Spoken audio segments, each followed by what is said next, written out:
today. I get a lot of questions from subscribers asking, can I please share recipes that don't require a food processor, a dehydrator, or a blender? And so today I'm going to make a soup and show you how easy it is to make something delicious and healthy without all of the expensive appliances. So I'll show you what I've done so far. I have many different vegetables that I've chopped up very small. I guess you'd call them diced. Chopped up very small, and I've added salt and some lemon and some oil and a little bit of spices in here. And now it's been marinating for about 2 hours now. And I wanted to show you how to quickly chop things really small, like that, if you don't have a food processor to do it for you. But I'm going to show you how I was doing the vegetables in here. I cut in to the vegetable. I didn't cut all the way up to the end. I don't know if you're able to see that. But I made 3 slices here, and now I'm going to turn it to the side. I'm going to slice again. Depending on how big your vegetable is, it will determine how many times you get to slice in like that. So now it has all these strips cut into it, and I'm going to hold it together. It's pretty much held together by the end down here. And I'm just going to cut very close. I know I'm supposed to hold my hands like that, but I'm not going to. And see how it makes tiny pieces like that? It saves time if you don't have a food processor to quickly chop up. Then if you still wanted it smaller, of course you just.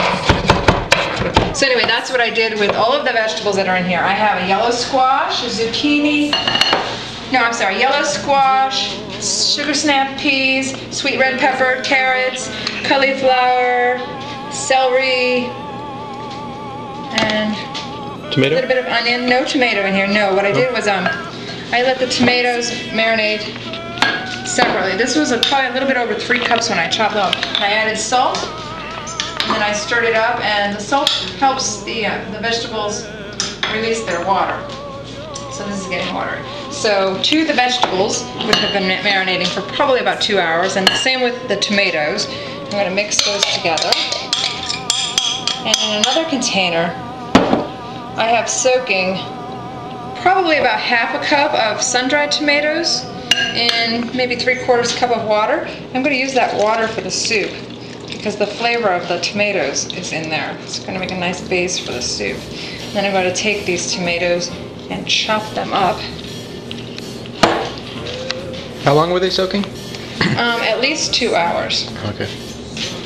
But I'm going to keep that yellow squash separate because that has not softened. So the vegetables that are in there are actually pretty soft because they've been marinating for probably about 2 hours. And if you don't have that much time, you can eat them and they'll be crunchy, of course. But these I'm chopping up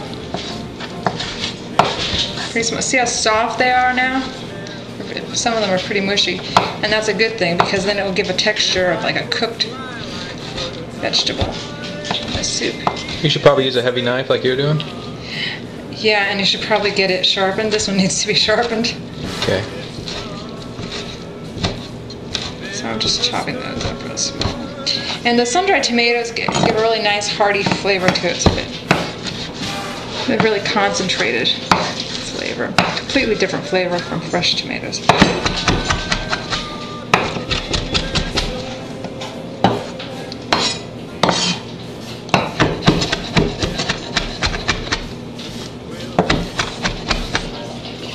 Are you going to have the recipe typed up for this? Yeah.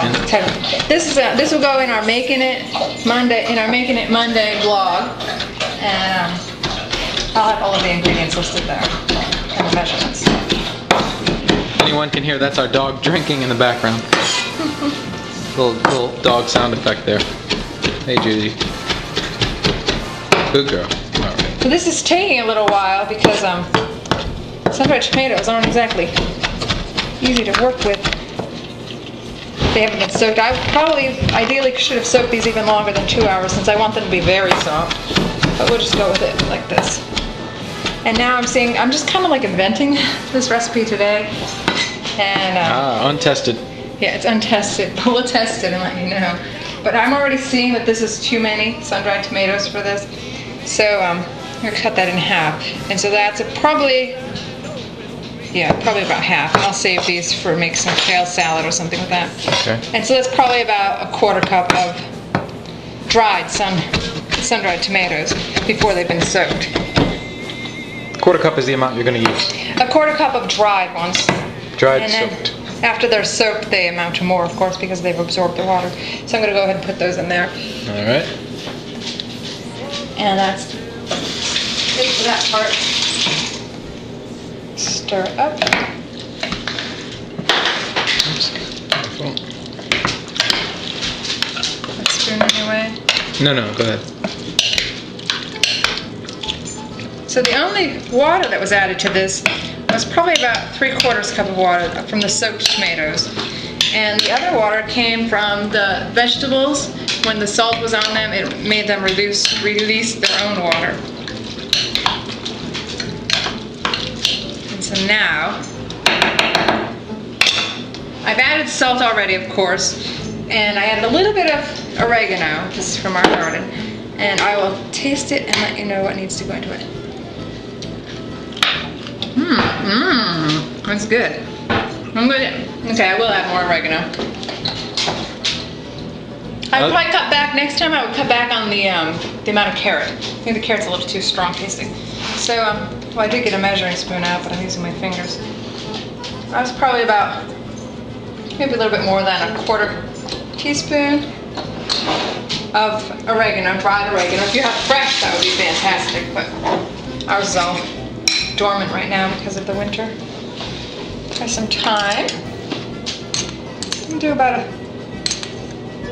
1/2 teaspoon. And some bay leaf. This is ground bay leaf, which tastes really good. It has a nice smell too. That's probably about 1/2 teaspoon. And then let's stir it again. Was there olive oil in there too? There is some olive oil in there. The ingredients will be listed. Okay. Yeah, I did start with some olive oil to break the vegetables down. And I will add probably about another 1/2 teaspoon of salt. So we need to remember to write that down. Add 1/2 teaspoon of salt. Okay.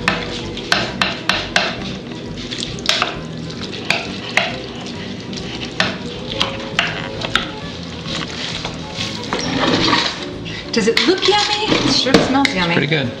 Taste. And? It's really good. Okay. Yeah. I think I'm going to put some sun-dried tomatoes on top of my personal bowl, but I won't add more to the whole dish because Baby Cat doesn't care for them.